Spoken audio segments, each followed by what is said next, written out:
एक लड़के की शादी होती है और शादी के बाद वो अपनी नई नवेली दुल्हन को लेकर अपने घर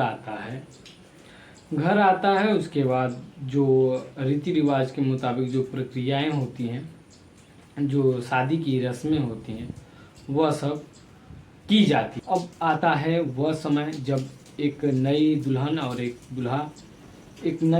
दूल्हा अपने जो जीवन की पहली रात होती है, उस रात में वो पहुंच जाते हैं। पहली रात दोनों के सामने होती है और लड़का अपनी दुल्हन का घूंघट उठाता है और बहुत ही ज़्यादा खुश होता है, क्योंकि उसकी दुल्हन इतनी सुंदर थी जितना कि कभी उस लड़के ने सोचा भी नहीं था कि हमको इतनी सुंदर दुल्हन मिलेगी।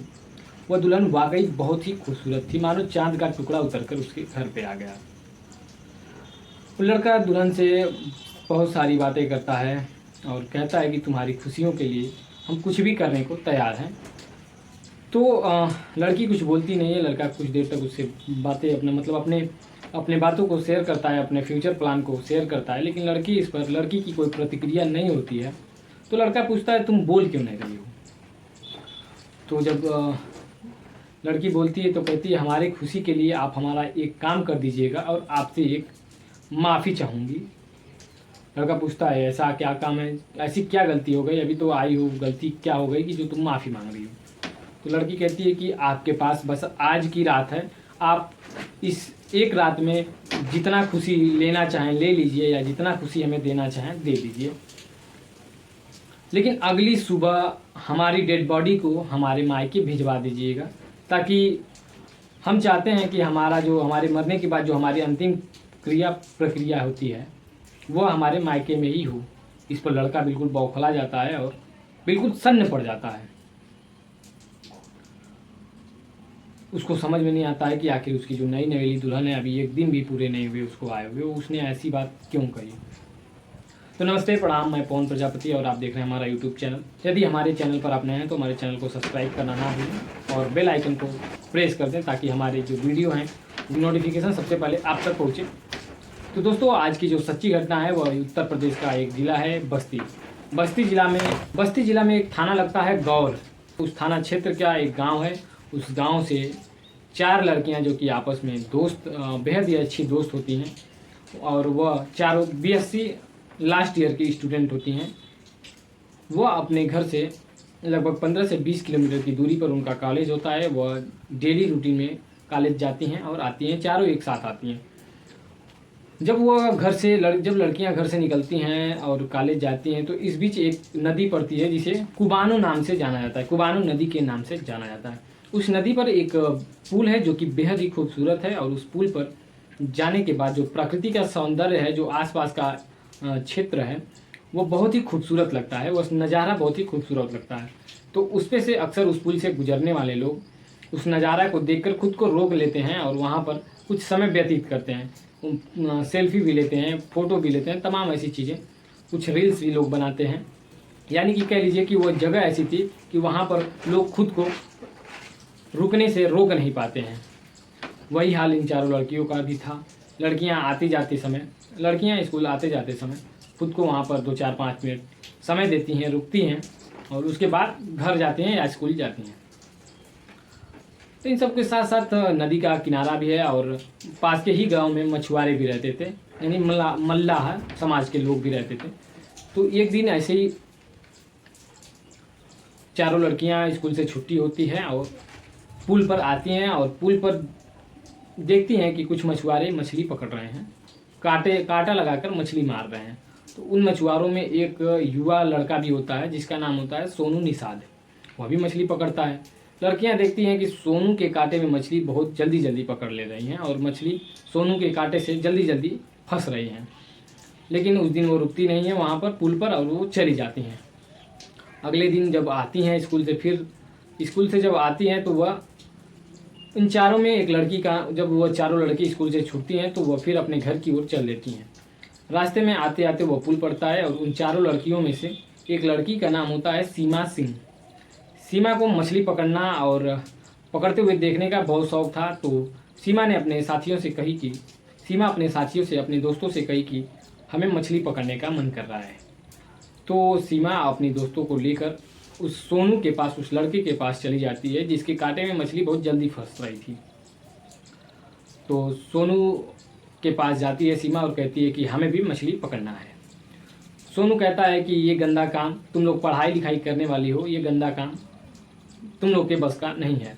तो सीमा इस पर कहती है कि इसमें गंदा क्या है, हम मछली खाते हैं तो मछली पकड़ नहीं सकते हैं, इसमें गंदा क्या है। तो सीमा काफ़ी जिद करती है। तो सोनू कहता है ठीक है अच्छा। तब तक उसके कांटे में एक मछली फंस गई थी और सोनू कहता है ठीक है, इस कांटे में मछली फंस गई है, इसे लो निकालो। तो सीमा को वह कांटा दे देता है। सीमा उसे अपनी तरफ खींचती है, लेकिन मछली कुछ बड़ी होती है जिसे सीमा खींचने में असमर्थ होती है। सीमा अपनी तरफ खींचती है, मछली अपनी तरफ खींचती है। तो सीमा चिल्लाने लगती है सोनू को कि पकड़ कर इसे खींचो वरना कांटा लेके भाग जाएगी मछली। तो सोनू और सीमा दोनों मिलकर उस मछली को खींचते हैं, उस कांटे को खींचते हैं और मछली को पकड़ते हैं। इस दौरान सोनू और सीमा के हाथ एक दूसरे को स्पर्श करते हैं। कभी सीमा का हाथ सोनू के ऊपर होता है, कभी सोनू का हाथ सीमा के हाथ के ऊपर होता है।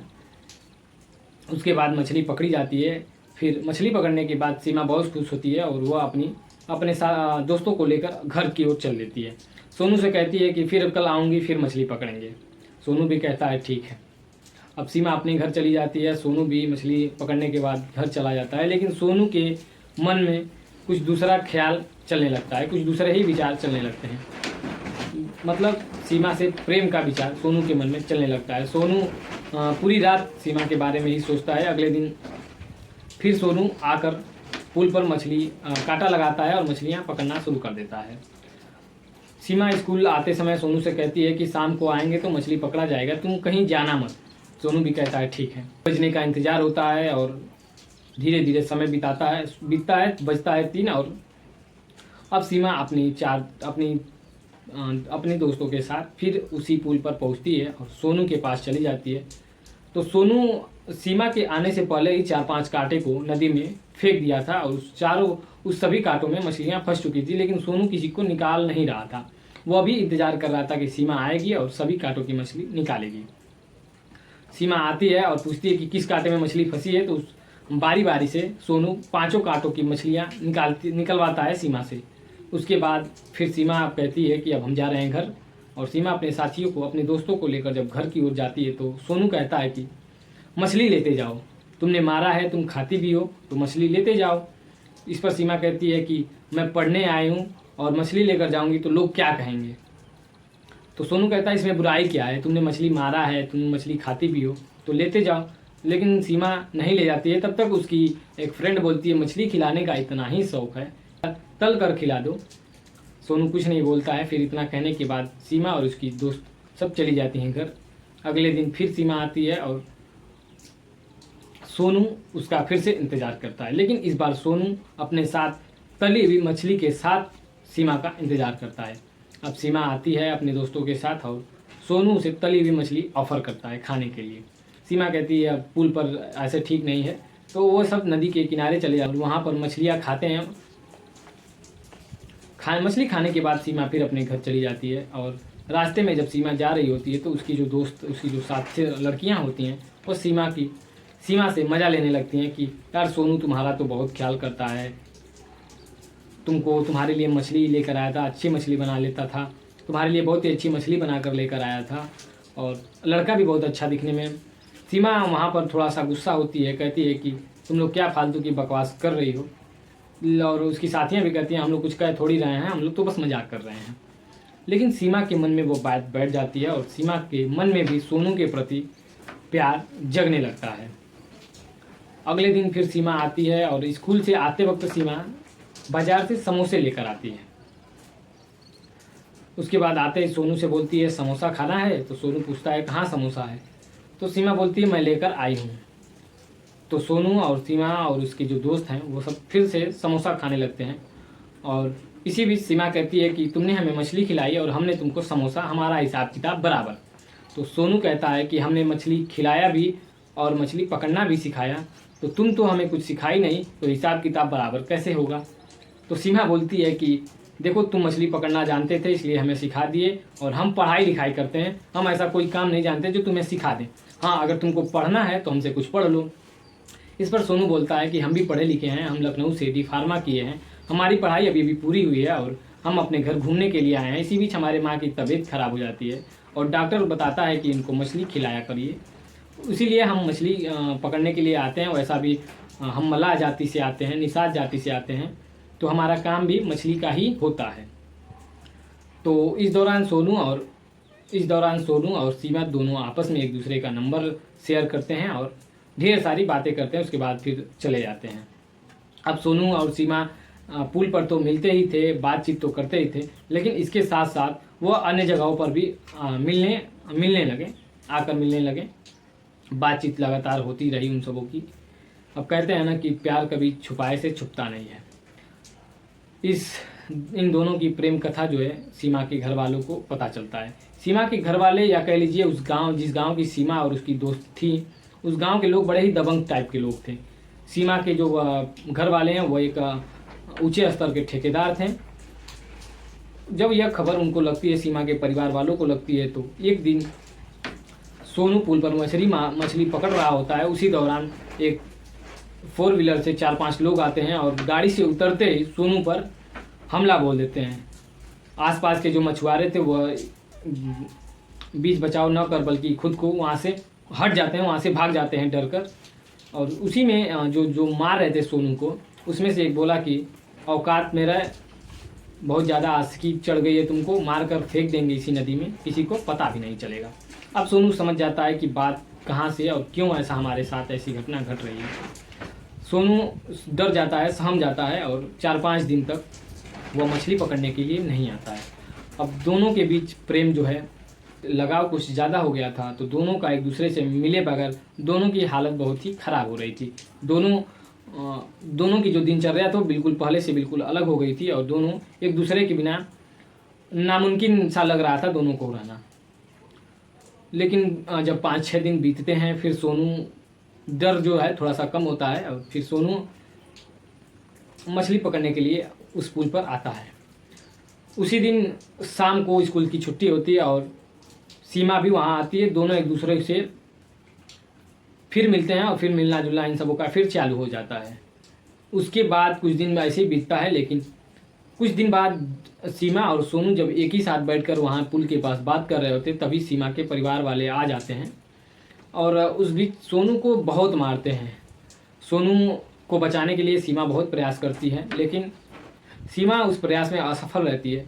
सोनू अपनी जान बचाने के लिए नदी में छलांग लगा देता है। अब दोनों का जो मिलना था वो बिल्कुल बंद हो गया था, लेकिन फ़ोन से इन सबों की बातचीत होती रहती है। सोनू और सीमा एक दिन एक मंदिर में जाकर दोनों आप एक दूसरे से शादी कर लेते हैं, एक दूसरे के साथ जीने मरने की कसमें भी खा लेते हैं। इसके बाद यह खबर जब परिवार वालों को पुनः लगती है, तो परिवार वाले सोनू को झूठे चोरी के केस में फंसाकर उसे जेल भेज देते हैं 3 महीने के लिए। चूँकि सीमा का परिवार थोड़ा दबंग किस्म का परिवार था, थोड़ा ऊंचे स्तर के लोग थे, तो सोनू को 3 महीने के लिए जेल भेजवा देते हैं। इस बीच परिवार वाले सोचते हैं कि सोनू अब रास्ते का कांटा था वो हट गया है, 3 महीने का समय है और सीमा की शादी इस बीच कर दिया जाए। तो परिवार वालों ने सीमा की शादी तय किया। यूपी का ही एक जिला है बलरामपुर का एक युवक है जिसका नाम पंकज सिंह होता है, उससे सीमा सिंह की शादी को तय कर दिया जाता है और सीमा से शादी कर दिया जाता है। लेकिन जब वह सीमा की शादी तय हो जाती है, सारी प्रक्रिया शादी की व्यवस्था जो हो जाती है, तो सीमा अपनी सहेलियों से कार्ड और उस कार्ड में एक कुछ छोटा सा पर्चा, उस पर कुछ लिख कर किसी तरह सोनू के घर पहुंचाती है, किसी भी तरह सोनू के पास पहुंचाने को कहती है। और जिस दिन सीमा की शादी होती है उसी दिन संयोग से सोनू का जमानत हो जाता है। सोनू घर आता है, घर आते ही उसे वह कार्ड और पर्चा मिलता है किसी के द्वारा। सोनू उस कार्ड का जो एड्रेस है वह देखता है और एड्रेस देखने के बाद सोनू बलरामपुर के लिए चल पड़ता है। बलरामपुर जब जाता है, उस एड्रेस पर पहुंचता है, तो जो पंकज सिंह होता है वह सोनू का लखनऊ, दोनों पंकज और सोनू दोनों लखनऊ में एक साथ एक कॉलेज में पढ़ रहे थे, तो इन सबों की दोस्ती काफ़ी गहरी होती है। अब अचानक पंकज सोनू को देखकर आश्चर्यचकित हो जाता है। पंकज सोचता है कि हमने तो सोनू को इनविटेशन भी नहीं दिया था, चलो ठीक है, अच्छा आ गया तो अच्छी बात है। अब सोनू से पंकज हाँ मिलता है और उससे हाल चाल पूछता है। तो अ,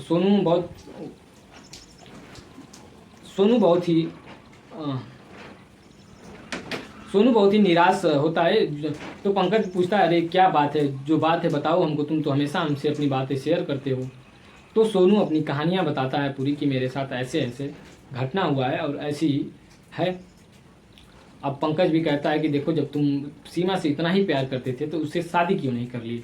सोनू बताता है कि हम दोनों मंदिर में एक दूसरे से शादी भी कर चुके हैं। अब पंकज को ये बात समझ नहीं आ रही थी कि अब करें क्या, चूँकि सोनू भी उसका बहुत ही खास दोस्त था और सीमा से पंकज की शादी हुई थी, पंकज से सीमा की शादी होनी थी। अब पंकज अपने पिता को बुलाता है और तीनों एक अलग जगह जाकर बातें करते हैं। और तीनों जब आपस में बात कर रहे थे तो पंकज के जो पिता होते हैं वह इसका एक निष्कर्ष निकालते हैं कि चलो ठीक है, अच्छी बात है कि तुम और सीमा एक दूसरे से मंदिर में शादी कर लिए हो, लेकिन अब फिलहाल तुम इतने मजबूत नहीं हो कि तुम सीमा के घर जाकर सीमा से उनके परिवार वालों से शादी करने की बात कह सकते हो। क्योंकि पंकज जो था उसके पिता एक अच्छे खासे वकील थे। तो उसके पिता, पंकज के पिता ने कहा कि ठीक है, जैसा हो रहा है वैसा होने दो, पंकज की जो शादी है उसको एक ड्रामा की तरह समझ लो और पहले सीमा से शादी करके उसको घर लाने दो, उसके बाद फिर आगे देखा जाएगा। तो शादी होती है, पंकज शादी करके अपने घर आता है। तो जब तीनों लोग डिस्कस कर रहे थे, जब तीनों लोग आपस में बातचीत कर रहे थे, पंकज के पिता और सोनू, तो उसमें एक बात यह तय हुई थी कि शादी करके जब सीमा घर आएगी तो उससे यह पूछा जाएगा, उससे यह जांचा जाएगा उसके अनजाने में कि यदि वह तुमसे प्यार करती है तो वह तुम्हारी पत्नी तो है ही पहले से, यदि नहीं करती है तो फिर देखा जाएगा। तो सोनू भी इस बात पर सहमति जताता है, कहता है ठीक है। तो अब पंकज की शादी होती है, सीमा पंकज के घर आती है और उसके बाद की जो रात वाली बात थी वह घटना होती है। अब पंकज काफ़ी गुस्से में होता है, सीमा को बहुत नाराज़ भी होता है, बहुत गुस्सा भी होता है कि ऐसा करना था तो तुम अपने परिवार से बोलती कि तुमको सोनू से शादी करना है, तुम हमारे साथ शादी क्यों की, मतलब जो भी तमाम बातें पंकज सीमा को बोलता है। सीमा कहती है कि ठीक है, आपको कुछ भी करना है आप कीजिए, लेकिन जब हमको मौका मिलेगा तो हम अपने आप को, अपनी जीवन लीला समाप्त कर लेंगे, उसके बाद आप हमारे शव को, आप हमारे लाश को हमारे मायके भेज दीजिएगा। पंकज के लाख मनाने, लाख समझाने और काफ़ी गुस्सा होने के बाद भी सीमा अपनी इस बात पर अड़िग रहती है और वह अपनी बात से मुकरती नहीं है। इस बीच पंकज गुस्सा में उस रूम से बाहर निकलता है और 2 मिनट बाद रूम में फिर वापस जाता है। जब पंकज वापस रूम में जाता है उसी दौरान उसके पीछे पीछे सोनू भी रूम में जाता है और सोनू जब सीमा को आवाज़ देता है तो सीमा जब सोनू की आवाज़ सुनती है तो बिल्कुल आश्चर्यचकित हो जाती है कि यह कोई सपना है या हकीकत। वह खुद को संभाल नहीं पा रहे थे और आकर सोनू के गले से लिपट जाती है। इस पर पंकज के पिता और उसके परिवार वाले आते हैं उस रूम में और खुशी से तालियां बजाने लगते हैं।